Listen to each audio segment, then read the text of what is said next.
दोस्तों ठहर जाइएगा, अगर आप लोग हरियाणा के रहने वाले हैं तो बिल्कुल ये वीडियो आप लोग पूरा ज़रूर देख लीजिएगा, क्योंकि आज के इस वीडियो में हम बात करने वाले हैं हरियाणा में मिलने वाली बुढ़ापा पेंशन के बारे में। हमारे बुज़ुर्गों की पेंशन क्यों रोकी जाती है, क्यों उनकी पेंशन अटकती है, क्या ऐसे मेन कारण हैं। और अक्सर जब देखा जाता है, जब पेंशन आती है तो काफ़ी सारे बुज़ुर्गों की पेंशन जो है रुक जाती है। इस वीडियो में ये भी बताऊंगा आपकी पेंशन काटी क्यों जाती है। बहुत सारे बुज़ुर्गों का, बहुत सारे पेंशन धारकों का सवाल ये होता है कि हमारी पेंशन कट क्यों गई। वो कटने का कारण भी आपको बताऊंगा। अगर आप लोग ये गलतियां करते हैं, अगर आपकी फैमिली आईडी में ये 3-4 गलतियां मौजूद हैं तो आपकी 100% पेंशन रुक सकती है, अटक सकती है। इसीलिए दोस्तों इस वीडियो को आप लोग अंत तक ज़रूर देख लीजिएगा। आज आपके साथ कुछ ऐसे पॉइंट आपके साथ साझा करने जा रहा हूं। अगर आप लोग इन पॉइंट्स को ध्यान देकर जो है सुन लेते हैं, देख लेते हैं, तो बिल्कुल आप लोगों की बुढ़ापा पेंशन, विधवा पेंशन, विकलांग पेंशन, बोना भत्ता पेंशन, या फिर हम यूँ कहें कोई भी पेंशन नहीं रुक सकती, नहीं अटक सकती। सबसे पहला पॉइंट मैं आपको बता देता हूँ, हरियाणा परिवार पहचान पत्र, क्योंकि अब ऐसा मूल दस्तावेज बन गया। सभी स्कीम, सभी योजनाओं को जो है हरियाणा सरकार ने आपकी फैमिली आईडी के साथ, आपकी पीपी आईडी के साथ पूरी तरह से कनेक्ट कर दिया है, यानी कि जोड़ दिया है। अब किसी भी स्कीम, किसी भी योजना का लाभ लेना है तो फैमिली आईडी को दिखाना होगा, ठीक है। सबसे पहला पॉइंट, बुढ़ापा पेंशन से संबंधित पॉइंट्स मैं आपके साथ साझा कर रहा हूँ। पहला पॉइंट है इनकम का। इनकम अगर आपकी फैमिली आईडी में बढ़ जाती है, यानी कि पति और पत्नी सहित अगर आपकी फैमिली आईडी में एनुअल इनकम 3 लाख से अबव, यानी कि 3 लाख से ज़्यादा अगर इनकम फैमिली आईडी में है तो आपकी पेंशन 100% रोकी जा सकती है और रुकेगी, या फिर आपकी पेंशन बंद हो जाएगी, ठीक है। यानी कि 3 लाख से ज़्यादा पति पत्नी दोनों की आय मिलाकर अगर फैमिली आईडी में 3 लाख से ज़्यादा हो रही है तो बिल्कुल आपकी बुढ़ापा पेंशन रोकी जा सकती है। उसके बाद में अगर हम बात करें, ये आपकी फैमिली आईडी से जुड़े हुए पॉइंट मैं आपके साथ साझा कर रहा हूँ। फैमिली आईडी में क्या होता है कि आयु आपकी गलत होती है। कई बार देखा जाता है, अक्सर जो बुज़ुर्ग हैं उनके आधार कार्ड में डेट ऑफ बर्थ अलग है और फैमिली आईडी में उनकी डेट ऑफ बर्थ अलग हो रखी है, तो उसकी वजह से भी पेंशन रोकी जा सकती है। अगर यहाँ पर फैमिली आईडी के दूसरे पॉइंट्स के बारे में हम बात करें, फैमिली आईडी में जो आपका बैंक अकाउंट नंबर चढ़ा हुआ है, जो आपने अपनी फैमिली आईडी में बैंक अकाउंट नंबर अपडेट किया हुआ है, अगर उसमें कोई नंबर आगे पीछे हो जाता है, यानी कि आपका अकाउंट नंबर गलत हो जाता है या आपकी IFSC कोड गलत हो जाता है, उसकी वजह से भी पेंशन आपकी रोकी जाती है। तो ये चीज़ आप लोग ध्यान देना। हरियाणा परिवार पहचान पत्र में कोई भी त्रुटि, कोई भी गलत अपडेशन ना करें। आप अपनी फैमिली आईडी में bank account number, IFSC code को बिल्कुल एक बार, बिल्कुल गहनता से बिल्कुल एक बार चेक कर लें, ठीक है। उसके बाद में दोस्तों हम बात करते हैं यहाँ पर, यदि आप या आपकी पति या पत्नी किसी भी सरकारी नौकरी या केंद्र राज्य सरकार से अन्य पेंशन का अगर लाभ ले रहे हैं तो हरियाणा में पेंशन विभाग से मिलने वाली बुढ़ापा पेंशन, विधवा पेंशन, विकलांग पेंशन वो आपको नहीं मिल पाएगी। यानी कि कहने का मतलब ये है, आप लोग सरकार से किसी दूसरी पेंशन का लाभ ले रहे हैं, चाहे आप केंद्र सरकार से ले रहे हैं या फिर राज्य सरकार से ले रहे हैं, तो तब उस कंडीशन में, उस स्थिति में आपकी पेंशन रोकी जा सकती है।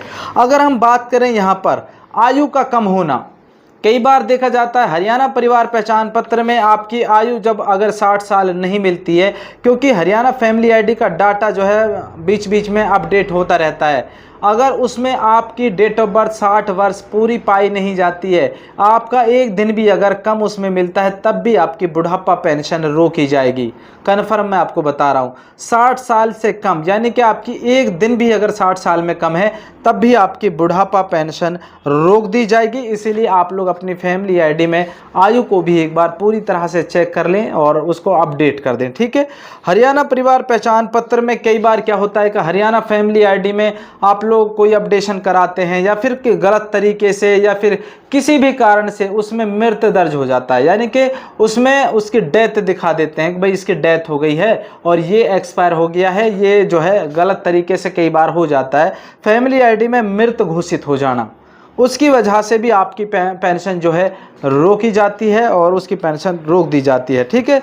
यदि आप पेंशन यदि आपकी बुढ़ापा पेंशन, विधवा पेंशन या विकलांग पेंशन, किसी भी पेंशन की अगर हम बात करें गलत कारणों से काटी गई है, रोकी गई है, तो उसकी ग्रीवेंस आप उसी पोर्टल पर, ठीक है, सोशल जस्टिस एम्पावरमेंट पोर्टल पर जो है आप लोग ग्रीवेंस उसके लगा सकते हैं और उस ग्रीवेंस में आप लोग बता सकते हैं कि मेरी गलत तरीके से पेंशन काटी गई है जबकि मैं इसके लिए पात्र हूँ, एलिजिबल हूँ।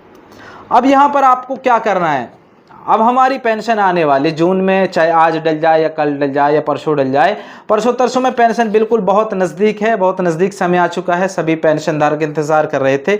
लेकिन यहाँ पर हमारे जो पेंशन धारक हैं उनको जो है अपने बैंक खाते में पर्याप्त बैलेंस यानी कि शेष राशि रखनी है। हमारे जो पेंशन धारक है कई बार क्या करते हैं, वो पूरी पेंशन निकाल लेते हैं, जिसकी वजह से बैंक उस पर चार्ज लगा देता है, उसके खाते को फ्रीज भी कर देता है कई बार। तो इसीलिए हमारे जो पेंशन धारक हैं उनको 100, 200, 300, 500 जो भी वो रखना चाहें उसमें अकाउंट में रखना है, वो आपका ही पैसा है, आपको ही मिलेगा, ठीक है। तब अगली पेंशन आए तब वो पैसा पूरा निकाल लेना या फिर उस पेंशन पे भी आप लोग छोड़ सकते हैं और अपना पैसा इकट्ठा भी कर सकते हैं, ठीक है। यहाँ पर डीबीटी मोड को भी एक्टिवेट करवा के रखना है। डीबीटी मोड के माध्यम से भी कई बार जो है दिक्कत होती है, जब हमारे पेंशन धारकों को डीबीटी मोड बैंक ब्रांच में जाकर एक्टिवेट करना होता है, कई बार ये इनएक्टिव हो जाता है, तो इसको भी आप लोग बिल्कुल चेक करवा सकते हैं। अगर हम यहाँ पर बात करें हमारे जो पेंशन धारक हैं जिनको पेंशन का लाभ मिल रहा है, अभी भी ऐसे बहुत पेंशन धारक हैं जिनको 10 साल पुराना जो आधार कार्ड है वो उन्होंने अभी तक अपडेट नहीं कराया, उसमें किसी तरीके का कोई अपडेशन नहीं कराया। Proof of identity, proof of address यानी कि 2 दस्तावेज उसमें लगवाने होते हैं। चाहे हम दस्तावेजों की अगर बात करें, वोटर आईडी कार्ड से भी आप उसमें दोनों एड्रेस और आइडेंटिटी दोनों को वेरीफाई करवा सकते हैं, अपडेट आप लोग करवा सकते हैं। ये भी काम आपको ज़रूर करना है, ठीक है। और यहाँ पर हम बात करते हैं हमारे जो पेंशन धारक हैं, अक्सर उनके बैंक खाते से आधार कार्ड अनलिंक हो जाता है और बहुत सारे को तो लिंक भी नहीं होता है। ऐसे में हमारे पेंशन धारकों को जो है बैंक खाते के साथ अपना आधार कार्ड लिंक करवा कर रखना है, ठीक है। तो तब आप लोगों को कहीं भी ज़रूरत पड़ती है, पूरे भारत में आप लोग कहीं भी चले जाएं आप लोग, ताकि आप लोग अपने फिंगर से अपनी जो पेंशन है उसको निकलवा सकें। तो इसीलिए यहाँ पर अपने आधार कार्ड को भी अपने बैंक के साथ, बैंक खाते के साथ जो है बिल्कुल आपको लिंक करवा के रखना है। उसके बाद में हम बात करते हैं, यहाँ पर हमारे पेंशन धारकों को ये काम भूल कर भी नहीं करना है। ये काम कौन सा काम नहीं करना है, तो मैं आपको बता देता हूँ। एटीएम से ट्रांजैक्शन करने से आप लोग बचें। आप लोग ज़्यादा से ज़्यादा कोशिश करें कि आप लोग फिंगर से ही ट्रांजैक्शन करें, फिंगर से अपनी पेंशन निकलवाएं, या फिर आप लोग बैंक ब्रांच में जाकर स्लिप भरवा कर जो है आप लोग पेंशन निकलवा सकते हैं। स्लिप भरिए और पेंशन निकलवा लीजिए, एटीएम ट्रांजैक्शन करने से आप लोग बचें, ठीक है। दोस्तों, ये वो पॉइंट मैंने आपके साथ साझा किए हैं जो हरियाणा के अंदर आपकी बुढ़ापा पेंशन, विधवा पेंशन, विकलांग पेंशन, बोना भत्ता पेंशन, इन सभी पेंशनों से जुड़े हुए पॉइंट्स थे। अगर ये गलती, ये त्रुटि हो रखी है तो उस पेंशन धारक को मुसीबतों का सामना करना पड़ सकता है। मैं आपको क्लियर बता रहा हूँ, उस पेंशन धारक को मुसीबतों का सामना करना पड़ सकता है, उस पेंशन धारक को पेंशन नहीं मिलेगी। आप लोगों को मैं कंप्लीट बता देता हूँ और इस वीडियो को आप लोग ज़्यादा से ज़्यादा शेयर करिएगा। इसी तरह हेल्पफुल वीडियो देखने के लिए गुरु स्कीम पर चैनल को आप लोग सब्सक्राइब करके रखिएगा। फिर मिलता हूँ बहुत जल्द। जय हिंद, जय हरियाणा, जय भारत।